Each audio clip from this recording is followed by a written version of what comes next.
Bonjour à tous. Est-ce que tout le monde m'entend bien? A priori, oui. En tout cas, moi, je m'entends. Donc, bienvenue.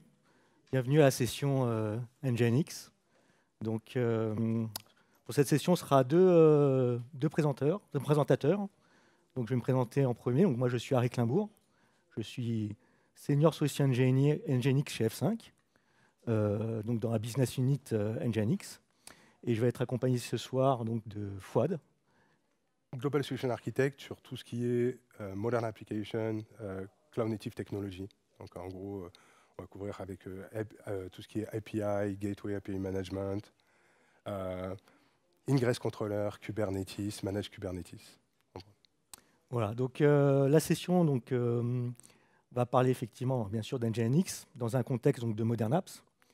On va diviser la session en deux parties. Donc une première partie pendant laquelle, pendant une petite vingtaine de minutes, je vais vous présenter un peu le contexte. Qu'est-ce qu'on appelle chez NGINX des Modern Apps? Qu'est-ce qu'on entend par ça? Et en quoi NGINX peut vous aider ou aider nos utilisateurs à déployer ce genre d'infrastructure, ce genre d'application, et de rajouter une meilleure disponibilité, des meilleures performances, une meilleure évolutivité et surtout une meilleure sécurité, puisqu'aujourd'hui, déployer de l'application, des services applicatifs de l'API sans prendre en compte la sécurité, c'est quelque chose qui ne peut plus se faire, c'est quelque chose qui est très compliqué. Et donc, dans la deuxième partie, Fouad vous fera une jolie démonstration de comment on peut déployer à travers NGINX, dans de l'Ingress, dans du Cube, des poétiques de type WAF, donc assez poussées, de manière bien sûr automatisée avec les outils traditionnels que vous retrouvez dans des pipelines CI/CD, avec du GitOps ou d'autres outils très traditionnels. Voilà. Et puis, si en fin de session on a du temps, on prendra des questions et on essaiera d'y répondre. Sinon, on se verra dans le couloir ou pour boire un verre sur les stands. Voilà. Donc, pour commencer, effectivement, alors, qu'est-ce qu'on entend par Modern Apps? Donc souvent, quand on discute avec les gens, on considère que quand on déploie une application, des services applicatifs sous forme de containers, dans du Kubernetes ou pas que d'ailleurs, on considère que voilà, l'application est dite moderne. Alors, nous, chez F5, on a une longue expertise sur la question. Ça fait de nombreuses années qu'on travaille avec nos utilisateurs, nos clients, sur ce genre d'infrastructure. Et en réalité, on pense que c'est beaucoup plus compliqué que ça. Et notamment, on pense que pour considérer qu'une application soit dite moderne, il faut qu'elle respecte ces 4 piliers fondamentaux. Donc le premier pilier, c'est la scalabilité, l'évolutivité. Une application moderne, il faut qu'elle soit très évolutive. La portabilité, la résilience, donc tout ce qui concerne la haute disponibilité du service, et bien sûr l'agilité. Alors, qu'est-ce qu'on entend pour chacun de ces piliers-là? En fait, à chaque fois, il y aura 2 dimensions. Donc, par exemple, quand on parle d'évolutivité des Modern Apps, dans une Modern Apps, on parle d'une évolutivité à court terme, très court terme, j'ai envie de dire, et à plus long terme. Une application moderne, il faut qu'elle puisse scaler. Et notamment, il faut qu'elle puisse scaler très très rapidement en cas de pic de trafic. Si le nombre d'utilisateurs vient exploser ou le trafic change, et donc on se retrouve à gérer beaucoup plus de sessions, de connexions applicatives, etc., il faut que l'application elle puisse pourquoi pas doubler ses capacités en quelques minutes pour prendre en charge le trafic et puis après éventuellement réduire les capacités. Mais la même chose sur une période beaucoup plus longue. La scalabilité, c'est bien à court terme, sur quelques minutes, mais il faut aussi pouvoir accompagner le cycle de vie des applications, notamment sur une année, voire plus, sur 2 ans, 3 ans, 4 ans, au fur et à mesure qu'il y a des nouvelles versions qui vont être réalisées, qui vont être publiées. Et donc, effectivement, de la même façon, il faut pouvoir être capable de scaler au niveau des performances, pas x2, x3, mais voire x10, si nécessaire, sur une ou plusieurs années. Le deuxième pilier, c'est la portabilité. Alors, pareil, il y a 2 notions en termes de portabilité, 2 dimensions. Donc, la dimension fonctionnelle. Quand on développe du code, quand on fait du code pour déployer une application dite moderne, il faut absolument considérer qu'il faut faire du code portable. Du code portable, c'est quoi? C'est pouvoir prendre le code sans aucune modification et pouvoir l'intégrer, le déployer sur n'importe quel type de plateforme. Donc, être complètement indépendant de la plateforme sous-jacente qui va porter le code applicatif. Pourquoi? Parce qu'aujourd'hui, vous déployez peut-être dans vos propres data on-premise, sur vos propres serveurs, etc. peut-être que demain, ou peut-être vous le faites déjà, vous déployez dans de la AWS, dans de l'Azure, dans du GCP ou n'importe quoi d'autre. Eh ben, l'application, si elle est moderne, il faut qu'elle puisse justement être portable sur n'importe quel type de ces plateformes-là. Et puis le management, donc le control plane. De la même façon, quand vous allez déployer une application dans des environnements complètement hétérogènes, il ne s'agit pas que pour chaque environnement, d'avoir un control plane qui soit différent, spécifique, etc. Il faut qu'on puisse conserver de la visibilité, du monitoring, de la gestion des configurations à travers un outil de contrôle, un control plane qui soit aussi portable et donc qui soit le même, encore une fois, quel que soit l'environnement. Le troisième pilier, c'est la résilience. Donc la résilience, c'est la haute disponibilité du service applicatif, premièrement pour les utilisateurs, et puis pour les équipes qui vont consommer l'application en interne dans l'organisation. Ça peut être les SecOps, les DevOps, bien sûr, etc. Et donc là, l'idée, c'est de dire que si j'ai le moins de problèmes sur la moindre ressource qui rentre en compte dans mon workflow applicatif, donc ça peut être le code lui-même de l'application, mais ça peut être n'importe quel élément tiers sur lequel repose le fonctionnement de mon application, donc des éléments annexes sur lesquels j'ai besoin de me reposer pour faire fonctionner mon code applicatif. Si j'ai le moindre problème à un moindre niveau de cette chaînage applicatif, il faut que ça soit transparent pour l'utilisateur. Donc je ne dois pas tolérer, je ne tolère pas une quelconque indisponibilité, que ça soit une indisponibilité qui soit due à mon code, à mon propre code, ou alors à un code d'une solution tierce. Et si j'ai un problème quelconque, il faut que je puisse restaurer mon application, mon code applicatif qui fonctionnait avant la modification, par exemple, en quelques minutes. Il ne s'agit pas de le faire en plusieurs heures, en plusieurs semaines, etc. Il faut que ça soit quasiment instantané. Le dernier pilier très important, c'est l'agilité. Aujourd'hui, quand on développe ce qu'on appelle des modern apps, en fait, on arrive dans des environnements où on va potentiellement publier, pousser des versions donc, de code qui sont différentes plusieurs fois par jour. Donc, l'idée ici, avec une architecture de type modern apps, c'est de donner la possibilité aux développeurs de pouvoir déployer autant de fois qu'ils veulent des nouvelles versions de code, sans que ça impacte la production, et de manière très très rapide, et bien sûr de manière automatisée. Et de la même façon sur toute l'infrastructure en réalité qui porte ce code applicatif, puisque avant que l'utilisateur ou le consommateur de l'application, que le trafic arrive sur l'application, le trafic va traverser une infrastructure, et toute l'infrastructure doit répondre à ce même critère-là. Donc ce qu'il faut comprendre ici, c'est que déjà, bon, ça c'est important pour vos applications, mais NGINX répond, en tout cas, est soutenu par ces 4 piliers-là. Dès le premier instant où on a développé NGINX, on a pris en compte ces différents éléments. Donc NGINX est par lui-même une application dite moderne. Une application portable, agile, scalable et hautement résiliente. Alors, ça c'est bien, mais après, derrière ça, il y a des principes d'architecture à respecter. C'est-à-dire qu'une application, plus elle va respecter des principes d'architecture qui sont ici sur le slide, plus elle va respecter un grand nombre de ces principes-là, plus on pourra la considérer comme moderne. Bien sûr, on va pouvoir faire l'impasse peut-être sur quelques-uns de ces aspects-là, mais plus on en respecte, plus on est dans ce use case d'avoir une application moderne et donc de répondre aux différents piliers qu'on vient d'avoir. Donc le premier élément, c'est d'être plateforme agnostique. Encore une fois, l'idée, c'est de pouvoir déployer une application sur n'importe quel type de plateforme d'infrastructure. Je reprends toujours l'exemple d'AWS, Azure ou du data center on-premise, parce que je trouve que c'est des bons exemples. On va se retrouver effectivement à déployer du code sur des éléments qui n'ont rien à voir les uns avec les autres, qui sont très différents, très hétérogènes.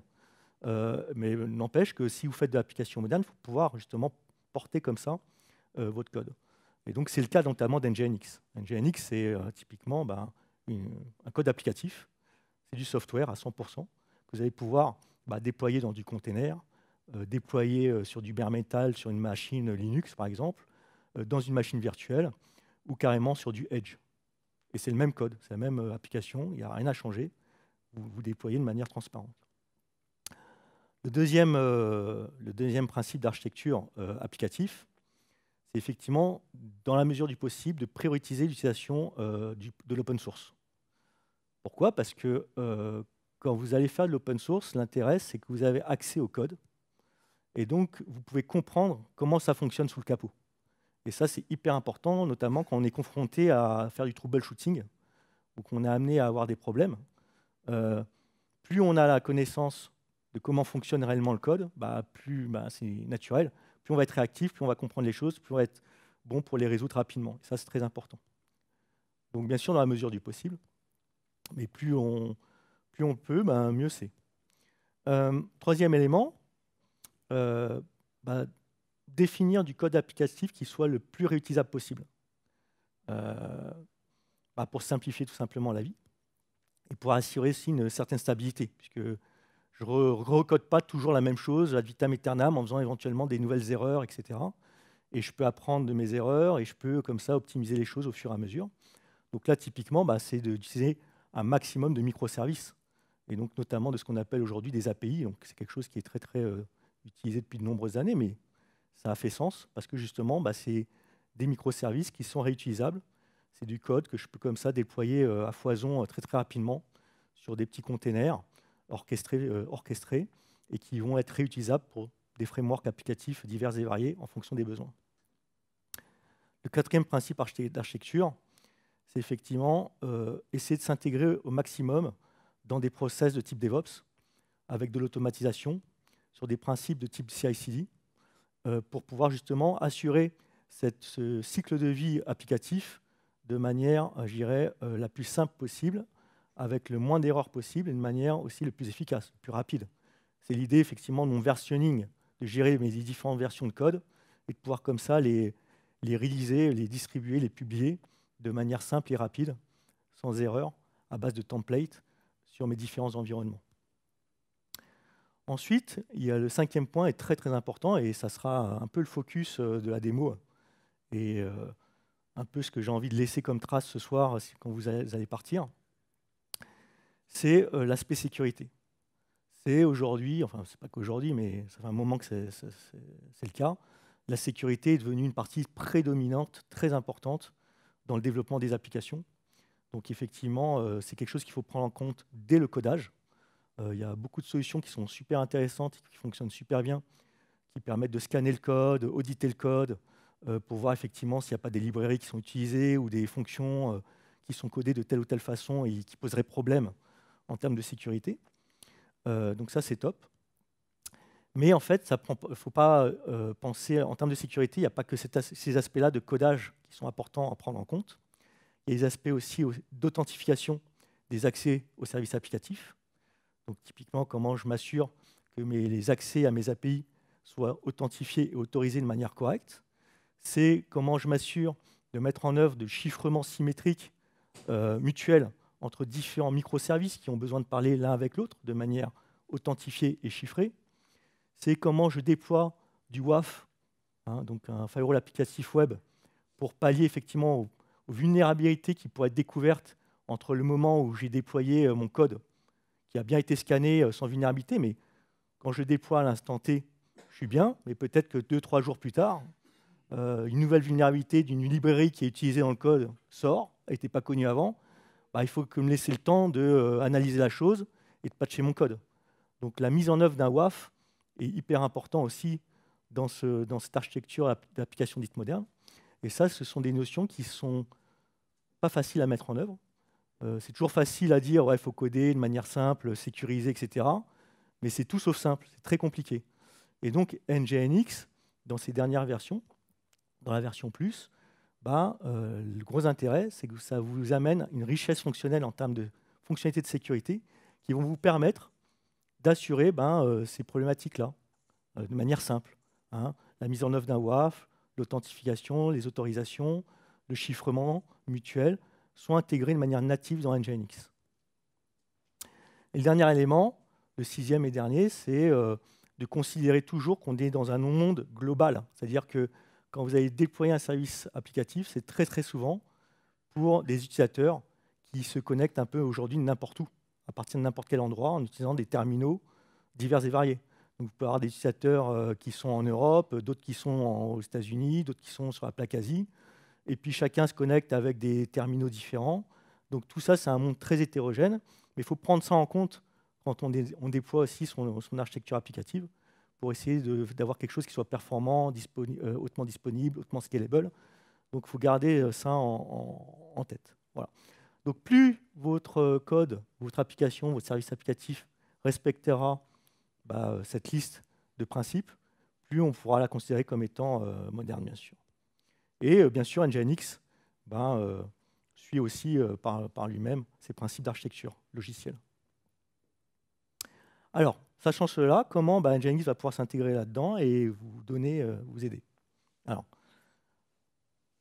quand on parle à nos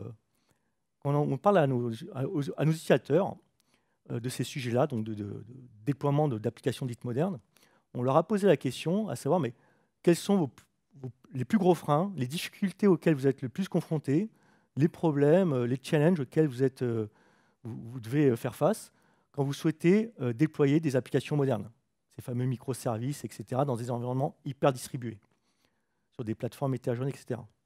Il y a quatre réponses principales qui remontent, qui sont effectivement des problématiques de gestion de la scalabilité. Comment j'assure de pouvoir scaler mon application à très court terme, sur un pic de trafic qui arrive, qui n'était pas prévu, comment j'arrive à détecter ce pic de trafic et à faire en sorte qu'en quelques secondes, quelques minutes, mon application moderne, elle scale. Donc ça, c'est une difficulté auxquelles sont confrontés nos utilisateurs. Et c'est un challenge, ce n'est pas évident à relever. Donc ça, c'est des pics, bien sûr, non prédictibles. Et puis, il y a les pics prédictibles. Par exemple, je dis, je ne sais pas, moi, je développe une application pour faire du B2C. J'ai le Black Friday qui va arriver.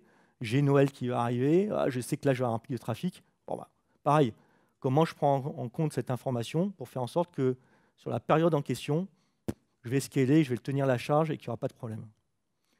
Les deuxièmes grosses problématiques auxquelles sont confrontés nos utilisateurs, c'est la visibilité. Quand nos clients, nos utilisateurs déploient des applications modernes, des modern apps, de manière globale, dans différents environnements, on-premise, dans du edge, dans du cloud public, dans du cloud privé, etc., ils se retrouvent avec des infrastructures, des architectures hyper compliquées, parce qu'il y en a partout, c'est hyper distribué, c'est hyper hétérogène, et donc ils se retrouvent à avoir une complexité, des problèmes, à avoir une visibilité centralisée de ce qui se passe. Comment je sais quel type de trafic arrive sur mon application, est-ce que j'ai des pics, est-ce que je n'ai pas des pics, est-ce que j'ai des problèmes, est-ce que j'ai des problématiques en termes de sécurité, des événements, etc., etc. Donc la visibilité des choses est très très importante. Et c'est un gros problème technique à résoudre dans ce cadre-là. Le troisième gros problème, c'est la gouvernance. C'est-à-dire que l'idée, c'est de déployer des applications dans différents environnements en fonction de mes besoins.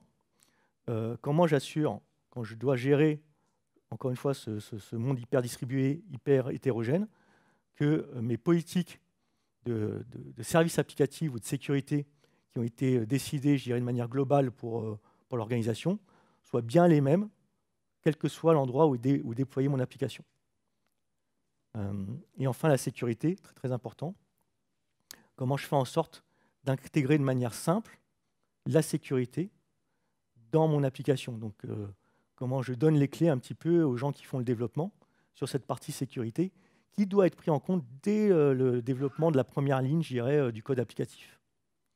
Et donc, ça, c'est 4 éléments qu'on retrouve qui sont des gros challenges à relever quand je vais voir comme ça déployer des modern apps dans des environnements très distribués. Alors, en quoi Nginx va pouvoir aider là-dedans? Nginx arrive avec une richesse fonctionnelle qui va faire qu'on va pouvoir résoudre, enfin en tout cas aider nos utilisateurs à résoudre ces problèmes-là de manière simple et efficace. Déjà, la problématique de scalabilité. Encore une fois, Nginx, c'est une modern app. Donc c'est portable, c'est agile, ça scale très, très facilement. D'un point de vue configuration, je ne sais pas dans la salle, on ne se connaît pas, mais j'imagine qu'il y a beaucoup de gens qui utilisent déjà Nginx en tant que serveur web. Vous prenez le fichier de configuration que vous utilisez aujourd'hui pour faire du serveur web avec Nginx, avec la partie serveur, location, etc. En fait, c'est la même chose. Vous retrouvez, pour gérer la scalabilité, la haute disponibilité, le load balancing, vous retrouvez ce même fichier de configuration pour mettre en œuvre la scalabilité de vos applications, de vos services applicatifs. Parce qu'en réalité, NGINX, ce n'est pas seulement un serveur web, mais c'est aussi un reverse proxy, c'est aussi un load balancer qui est capable de monitorer de manière très très fine la disponibilité de vos services applicatifs, de détecter quasiment en temps réel qu'un service applicatif n'est plus disponible ou ne fonctionne plus correctement à un endroit X, et grâce à ces mécanismes de load balancing, répartir la charge, répartir les utilisateurs sur le reste des instances ou des ressources applicatives qui, elles, fonctionnent mieux et qui sont bien sûr disponibles. Donc NGINX, bien sûr, c'est un serveur web, mais c'est aussi un load balancer et c'est aussi un reverse proxy qui est capable d'assurer la scalabilité de vos applications. Voilà, donc on va pouvoir comme ça s'adapter notamment au pic de charge. Typiquement, si vous avez un pic de charge, déjà le NGINX va prendre la charge et puis va répartir la charge sur vos instances applicatives. Et bien sûr, c'est hautement résilient de manière native, mais encore une fois, s'il détecte qu'un service applicatif n'est plus disponible à un endroit, il redirigera les utilisateurs de manière complètement transparente vers les autres endroits où l'application est plus disponible. La visibilité, donc effectivement, NGINX va être capable de centraliser le trafic qui arrive à destination de vos services applicatifs. Et comme il centralise tout, vous avez dans NGINX la capacité de remonter plus d'une centaine d'informations, de statistiques diverses et variées sur le trafic, la quantité de requêtes, les codes d'erreur éventuels, les pays sources à partir desquels les utilisateurs se connectaient, le type de navigateur. Enfin, il y a comme ça plus d'une centaine de métriques qu'NGINX peut vous remonter pour vous donner vraiment une information très détaillée sur ce qui se passe sur vos applications à l'instant T. Et si éventuellement il y a un problème, comprendre d'où vient le problème et le résoudre le plus rapidement possible. La gouvernance, donc ça c'est très important, effectivement, tout ça s'opère de manière complètement automatisable, encore une fois en s'intégrant dans des processus DevOps, dans des pipelines d'automatisation. Et donc on peut comme ça créer des sortes de templates que les développeurs vont pouvoir utiliser pour pousser des politiques de gestion de trafic sur les différentes instances images NGINX qui sont déployées devant les services applicatifs pour mettre en place je sais pas moi, du SSL, du chiffrement de trafic, de l'authentification. Quand on parle de chiffrement SSL, le bon niveau de chiffrement, le bon algorithme, les bonnes longueurs de clés, etc., de manière complètement automatisée. Et puis effectivement, la sécurité, très important. Donc là, effectivement, on va pouvoir publier des politiques de sécurité de type WAF de manière très très simple. On va pouvoir gérer le chiffrement de bout en bout des communications. Encore une fois, authentifier, autoriser les connexions. On va pouvoir faire du rate limiting, par exemple, sur vos portails d'API pour éviter les dénis de service, ce genre de choses. Et donc, si par hasard, il y a des CVE qui sont découvertes et qui mettraient à risque votre code applicatif, par le fait d'avoir un WAF déployé dans le NGINX qui filtre tout le trafic, vous avez le temps de revoir votre code et le corriger. Et comme ça, vous gagnez du temps et vous êtes tranquille. Voilà. Il y a une autre chose importante en termes de sécurité dont je n'ai pas parlé et qui est intégrée dans NGINX, c'est la capacité à pouvoir gérer la rotation des certificats. Quand on parle donc de chiffrement SSL, ça veut dire de manière naturelle qu'on va devoir importer des certificats, des clés privées, etc. dans le NGINX pour qu'ils puissent déchiffrer le trafic. Donc ce qui est compliqué à faire aussi en termes de sécurité, c'est gérer le cycle de vie de mes certificats, parce que vous n'allez pas en avoir qu'un. Si vous avez des centaines d'applications, vous aurez peut-être des centaines de certificats à gérer. Donc il est important d'avoir une solution qui est capable de détecter qu'un certificat, par exemple, va arriver à expiration, et automatiquement faire une demande de renouvellement du certificat et intégrer le nouveau certificat quand il est prêt, de manière transparente, dans la configuration. Et ça aussi, NGINX va pouvoir vous donner la capacité de le faire. Voilà. Donc, après, ça sera mon dernier slide, et après, effectivement, Fouad pourra passer une belle démo. Donc, en réalité, NGINX, aujourd'hui, c'est une solution qui est composée de plusieurs composants. Donc, on a la partie je dirais, historique, qui est la partie application delivery, la partie serveur web, reverse proxy, load balancing, monitoring de la santé des applications, des services applicatifs. Donc ça, c'est une chose. On a aussi une partie spécifique qu'on appelle une API Gateway. Donc avec Nginx, aujourd'hui, vous pouvez déployer le produit en tant qu'API Gateway, donc faire donc, comment dire, gérer vos différentes releases, versions d'API, gérer la documentation, vous assurer que effectivement les API sont utilisées de manière sécurisée. La partie Kubernetes, en tant qu'ingress, vous pouvez déployer bien sûr Nginx en tant qu'ingress contrôleur dans l'environnement Kubernetes et profiter de toute la richesse fonctionnelle dont on a parlé dans ce type d'infrastructure. Voilà. Et donc en réalité, aujourd'hui, effectivement, on fait. Et puis le dernier élément, c'est la partie control plane avec ce qu'on appelle Nginx Management Server, qui permet effectivement d'avoir un control plane centralisé des instances Nginx qui sont déployées sur vos infrastructures. Voilà. Tout ça de manière complètement orchestrable, encore une fois, et chacun de ces composants-là dont j'ai parlé peut fonctionner de manière complètement autonome ou fonctionner les uns avec les autres de manière complètement, je dirais, consolidée. Voilà. Donc là, on va passer à la démonstration où donc, Fouad va vous montrer un peu comment vous pouvez déployer de manière automatisée une politique de sécurité de type WAF dans un environnement Kubernetes avec du Nginx qui est déployé en tant qu'ingress, d'accord, et en utilisant les outils, certainement que vous utilisez vous-même, hein, du GitOps et d'autres outils très, très visuels à ce niveau-là. Et puis que vous pouvez sentir un petit peu de manière pratique comment ça peut se passer. Voilà. Et puis si à la fin de la démo on a du temps, on prendra les questions avec plaisir. Ah, donc je vais basculer sur ton écran, mon ami. C'est bon, je suis prêt. Et voilà.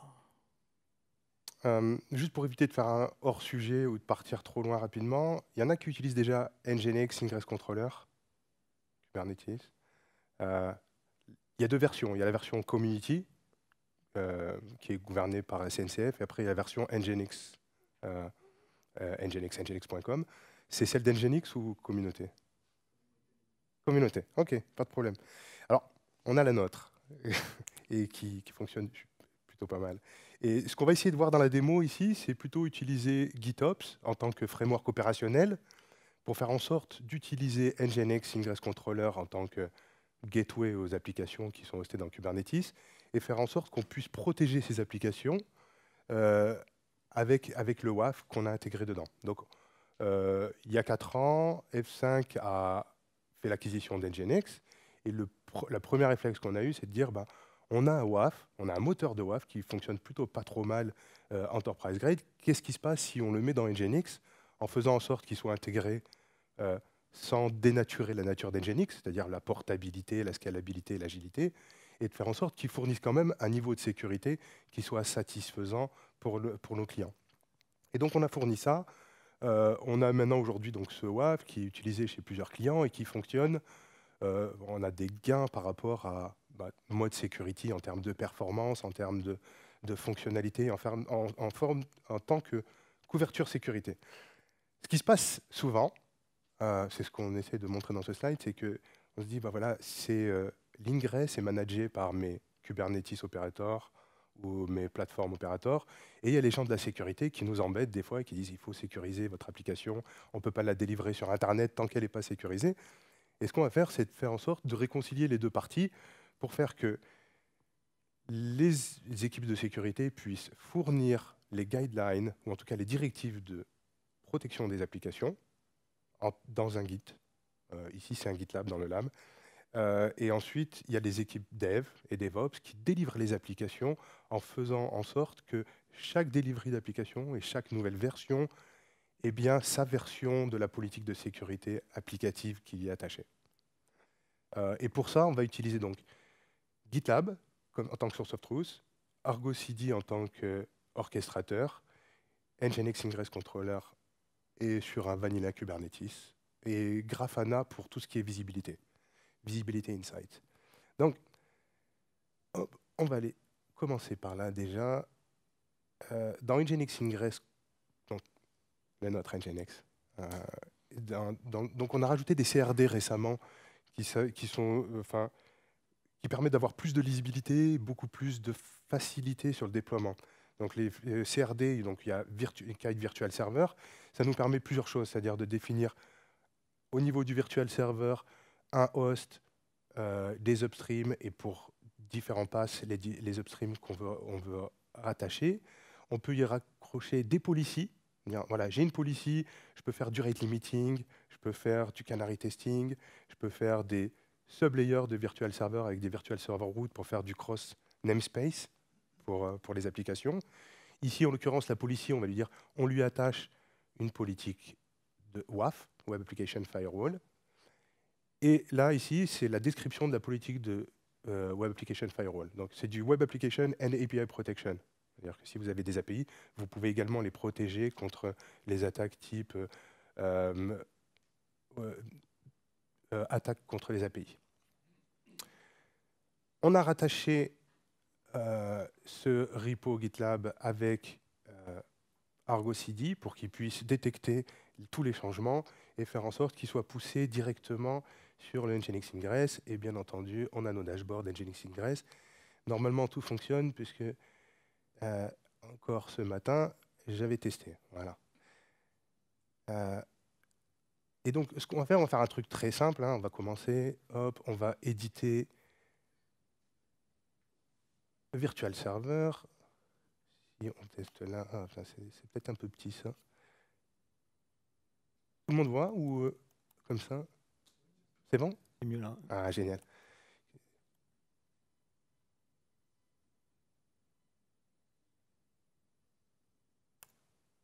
OK.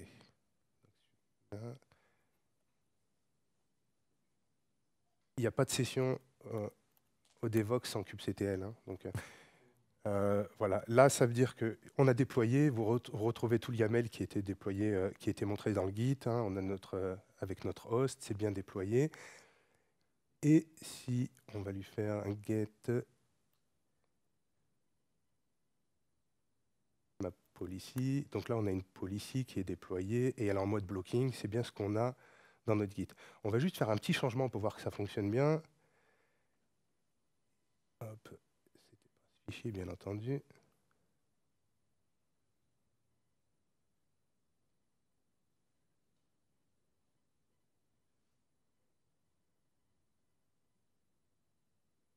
On va passer notre politique qui est ici en blocking.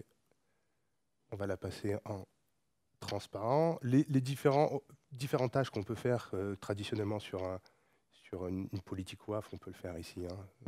C'est-à-dire rajouter des attaques signatures, manager des faux positifs. Et donc là, si on regarde, la nappe, elle était en forcement de blocking. Si on refait la même, elle est passée en transparent. Donc tout fonctionne bien. J'ai rien cassé encore entre ce matin et maintenant. Ce qu'on va faire maintenant, donc elle est en transparente. Je vais juste la remettre en blocking, si vous voulez bien.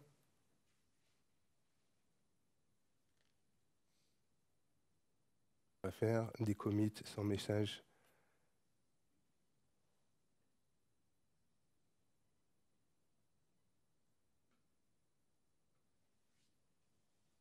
Aller au bout, j'ai pas créé les webhooks. On m'en voudrait pas. Donc c'est repassé en blocking. Et donc maintenant, ce que je vais faire, c'est que on va aller créer un peu de trafic. Donc si je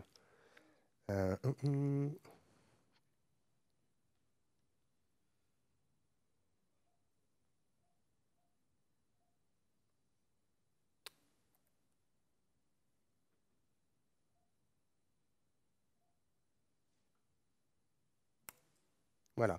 Donc là, on a créé un peu de trafic. Ici, ce que vous voyez, c'est juste un petit grep pour le blocking ID. C'est-à-dire que quand, en tant qu'utilisateur, on fait ça rapidement avec un cœur, mais en tant qu'utilisateur, si on arrive et on tente une attaque, ici, donc là, on a testé du SQL injection encodé, du SQL injection, du cross-site scraping, command injection. À chaque fois, il nous affiche une page en disant votre requête a été bloquée, voici l'ID pour faire en sorte que vous puissiez voir avec votre administrateur au cas où ce soit un faux positif, ou en tout cas que vous puissiez traquer.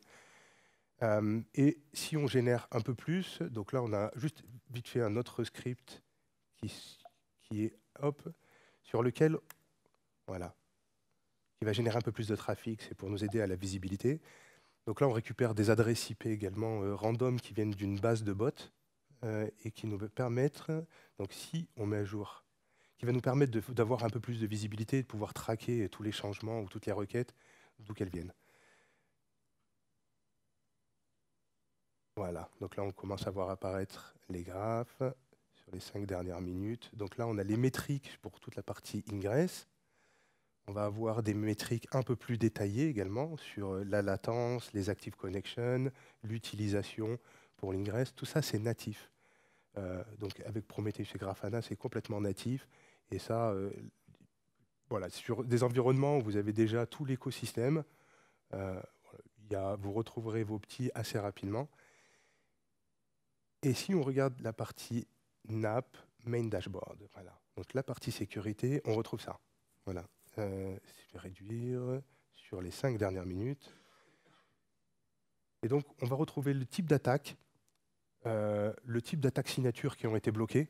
C'est-à-dire qu'est-ce qui a été fait, SQL injection majoritairement, cross-site scripting, pouvoir avoir les patterns communs pour dire est-ce qu'on fait partie d'une campagne d'attaque.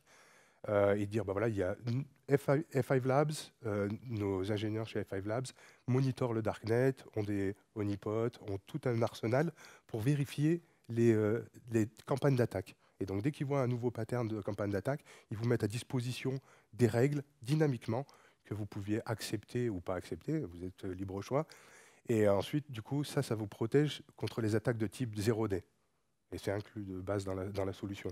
En plus des règles de WAF sur le OWASP Top N et les CVE Protection, le live patching, etc., etc. Et donc vous allez avoir la détection de bot. Là, il détecte que c'est du bot parce que c'est du curl, bien entendu. Il a détecté que ce n'était pas un navigateur web avec un bon user agent. Donc il dit voilà, c'est du bot. On a bloqué les attaques signatures parce que c'était du SQL injection, c'était du cross-site scripting, c'était des attaques que le WAP était capable de bloquer, et des techniques d'évasion avec du multiple encoding.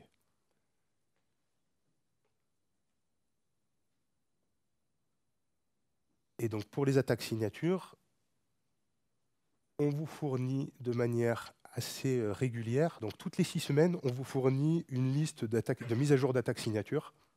Les attaques signatures, elles sont vérifiées, sont mises à disposition par nous, elles sont supportées et validées, et on vous dit, voilà, vous avez la possibilité de les mettre à jour, de les installer, soit en mode transparent, soit en mode blocage, et ensuite vous mettez à jour automatiquement, et vous allez avoir une protection contre ce type d'attaque.